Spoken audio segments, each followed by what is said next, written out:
नमस्ते बिटिया, हमेशा खुश रहो बिटिया।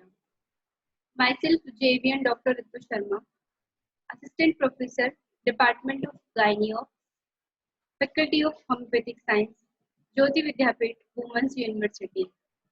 Today's session is the endocrinology of the reproduction part second.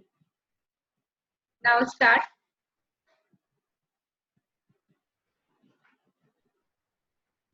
Steroidal hormones, estrogen. In late pregnancy, qualitatively, estradiol is the most important amongst the three major estrogen. The site of its production is in the syncytotrophoblast, fetoplacental unit, and biosynthesis of estriol.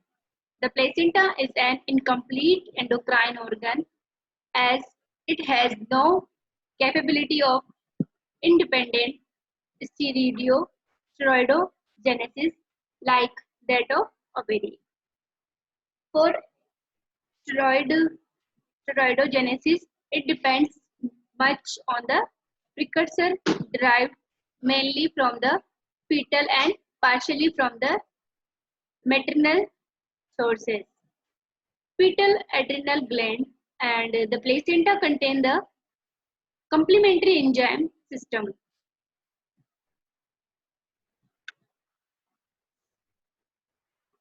This is the key of Dick Falsey's concept of fetoplacental, or better still, maternal fetoplacental unit.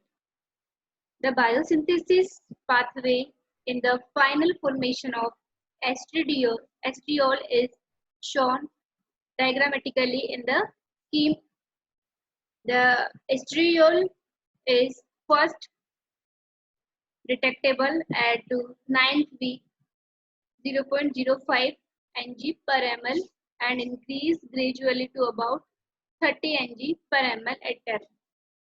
Fetal death, fetal anomalies like adrenal atrophy, encephaly, Down syndromes, hereditary mole formation, placental sulfatates, or anastomose deficiency are associated with low estriol. Progesterone. Before 6 weeks of pregnancy, the corpus luteum secretes 17-hydroxyprogesterone. Following the development of trophoblast, progesterone is synthesized and secreted in increasing amount from the placenta. Precursors from fetal origin are not necessary as in estrogen production. The placenta can utilize cholesterol as a precursor derived from the mother for the production of progesterone.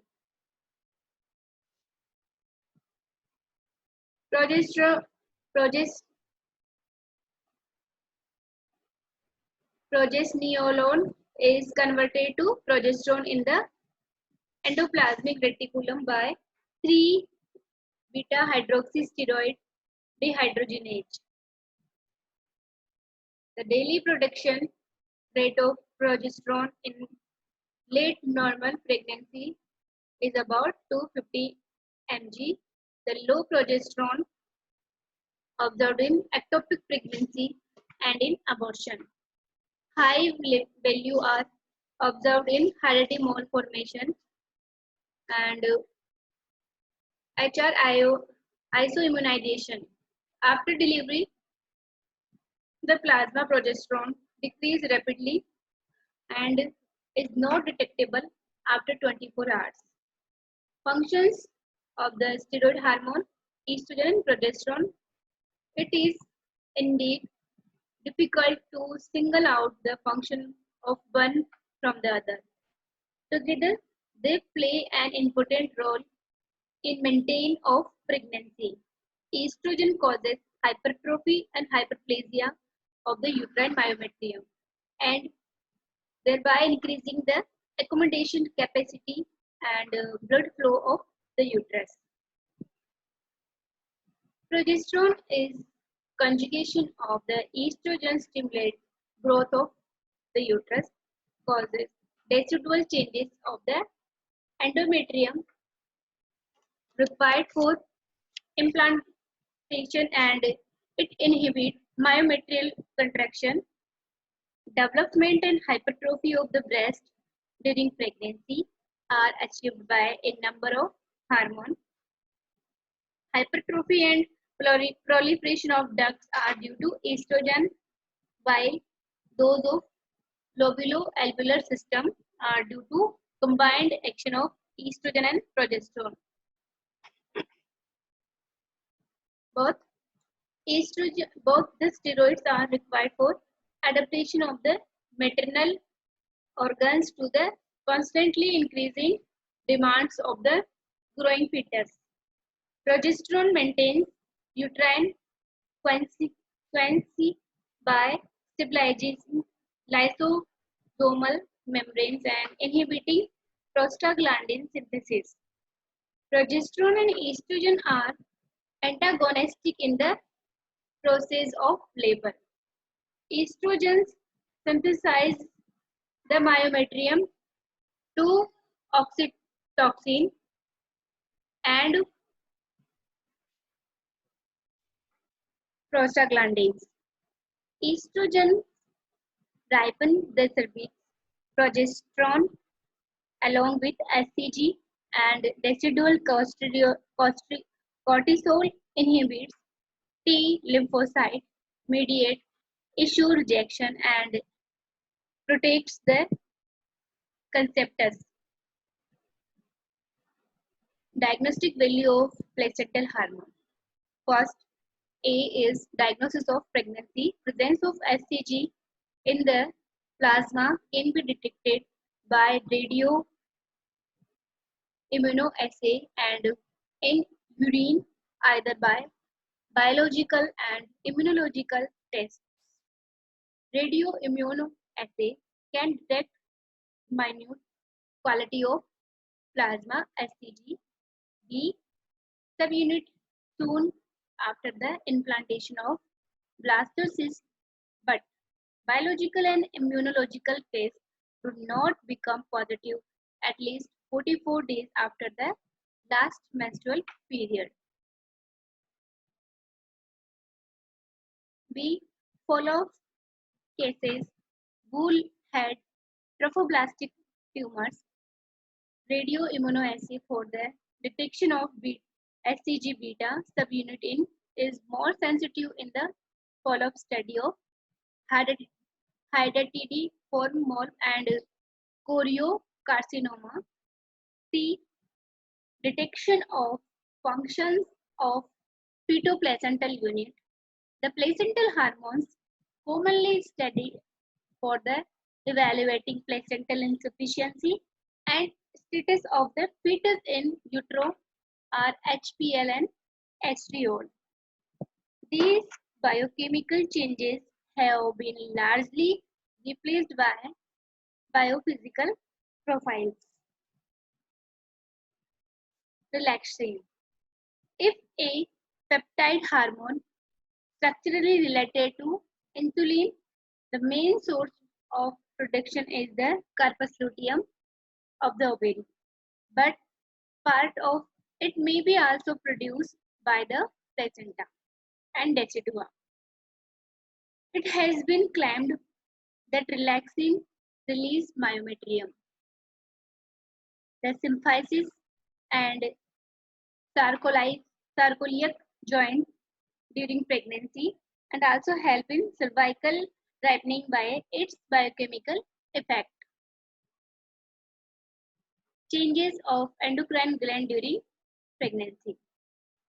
First is pituitary gland, then thyroid, then adrenal cortex, then parathyroid and pancreas, showing distinct physiological changes during pregnancy, leading to increase in output of respective hormone.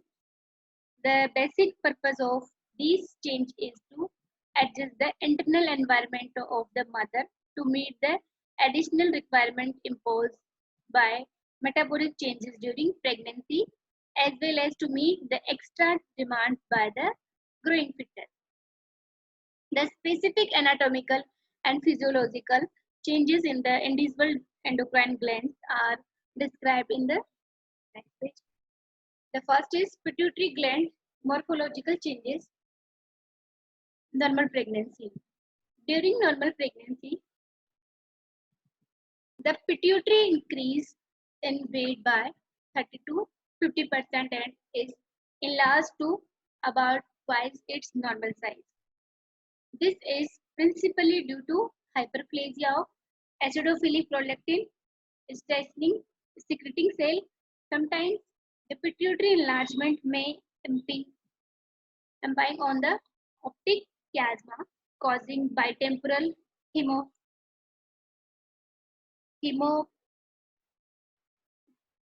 hemenopia, and maternal pituitary gland is not necessary for the maintenance of pregnancy. The pituitary gland during pregnancy become more susceptible to alterations in blood supply.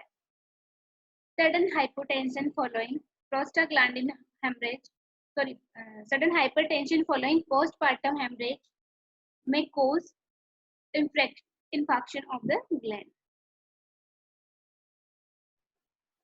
Hormone influence necessary for maintenance of lactation. The breast is a modified sweat gland. It consists of ducts, alveoli, and fibrofatty connective tissue. During puberty, there is a proliferation of fibrofatty tissue without any change in the alveoli ductal system. The endocrine control of lactation can be divided into following stages. These stages are: first is A. Preparation of breast memogenesis. B. Synthesis and secretion of milk by breast alveoli, lactogenesis. C.